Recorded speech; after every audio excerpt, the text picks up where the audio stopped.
Pilpres 2024 diulang.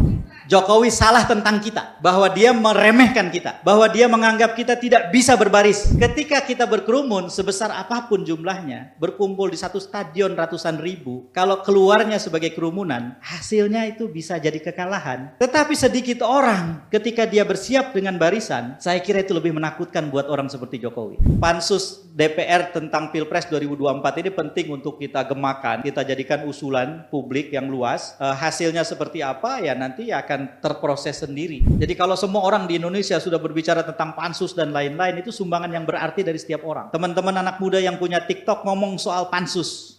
Pukul 15:04 tadi saya teleponan sama Pak SP. Dan insya Allah jawabannya adalah firm, tidak pindah. Ini sudah beberapa hari sedang menuntut agar DPR membentuk panitia khusus Pilpres 2024. Pansus. Ini bukan hanya hak angket loh. Saya ceritakan bedanya ya. Apa bedanya? Hak angket adalah satu hak yang dimiliki DPR untuk mempertanyakan kepada eksekutif dipimpin oleh presiden tentang sesuatu yang sangat penting. Maka akan terjadilah perjumpaan di antara legislatif DPR dengan eksekutif. Jadi presiden dengan aparaturnya, DPR sebagai lembaga DPR. Lalu kemudian terjadilah tanya jawab. Sejumlah pertanyaan harus direspon seperti permohonan pertanggungjawaban. Kalau pansus, panitianya dibentuk, dikasih waktu tertentu yang spesifik. Misalnya katakanlah 20 hari. Dari tanggal 25 Februari sampai dengan tanggal 17 Maret. Woi, udah ngasih tanggal nih. Saya udah ngasih tanggal nih, supaya konkret karena waktu kan terus berjalan nih. 25 Februari sampai dengan 17 Maret, itu 20 hari tuh. Kenapa 17 Maret? Karena penetapan hasil pemilu itu 30 Maret menurut jadwal KPU. Jangan sampai lewat itu. Artinya pansus ini harus bekerja untuk memproses sampai kemudian akhirnya pada tanggal 30 Maret ketika memang harus diputuskan sesuatu, keputusannya adil. Pansus itu terdiri dari seluruh fraksi yang ada di DPR yang keanggotaannya mewakili kekuatan masing-masing pihak. Lalu kemudian pimpinannya akan dipilih dari satu paket yang diajukan. Udah jelas paket yang menang siapa? 5 partai, PDI Perjuangan, P3, Nasdem, PKS, PKB, itu 54,6% di DPR. Lalu mereka kompak. Sudah jelas siapa yang menang gitu loh. Problemnya kalau mereka tidak kompak, tapi kita doakan mereka kompak. Amin. Nanti saya akan mungkin cerita Ustadz beberapa komunikasi yang saya lakukan dengan beberapa pihak tanpa saya sebutkan namanya atas nama etika. Hanya untuk memberi informasi kepada publik bahwa nggak benar itu, banyak sekali berita yang mengatakan ini sedang pecah, ini sedang ini dan seterusnya. Ya itu framing media ya. Iya, framing media yang jangan sampai kita kemudian jadi korbannya. Nah, kembali ke soal tadi, 20 hari itu yang akan terjadi adalah dilibatkannya oleh DPR yang disebut para pemangku kepentingan, stakeholders. Jadi bukan hanya presiden dengan aparaturnya. Ya tentu saja presiden dan aparaturnya akan dilibatkan, dipanggil.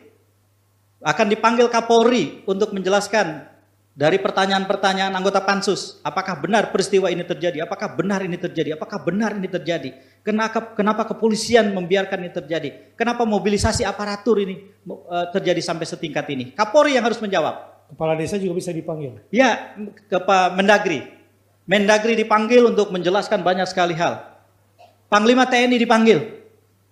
Sutradara dan 4 orang ahli hukum tata negara yang membuat film Dirty Thoughts bisa dipanggil.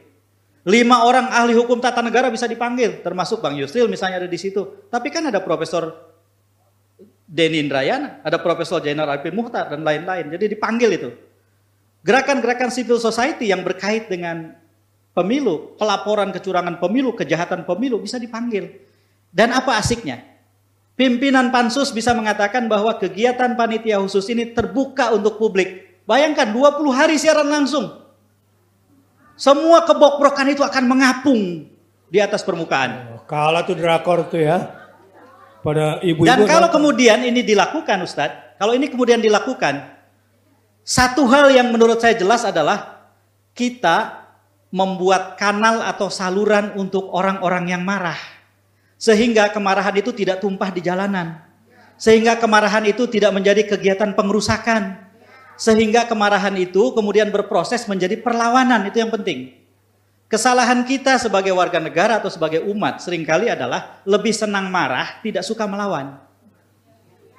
Kalau marah itu jangka pendek, marah itu nggak punya agenda. Orang marah nggak bisa ditanya apa agendamu, nggak ada. Bakbuk dia pukul kita. Dan orang marah bisa diselesaikan dengan hadiah permukaan yang sesaat. Ya. Anak kecil marah, kita kasih permen selesai. Ya. Orang marah dikasih duit selesai. Tetapi orang melawan nggak bisa. Nah, jadi kemarahan orang dikanalisasi menjadi perlawanan. Lalu kemudian potensi pengerusakan dan konflik kita perkecil. Kita kasih saluran. Akhirnya konflik itu jadi ekspresi cinta orang pada tanah airnya. Ini menurut saya lebih bermartabat buat bangsa ini. Bayangkan kalau pansus itu kemudian dibentuk, segera bekerja, kita akan menjadi bagian dari sejarah yang sangat penting.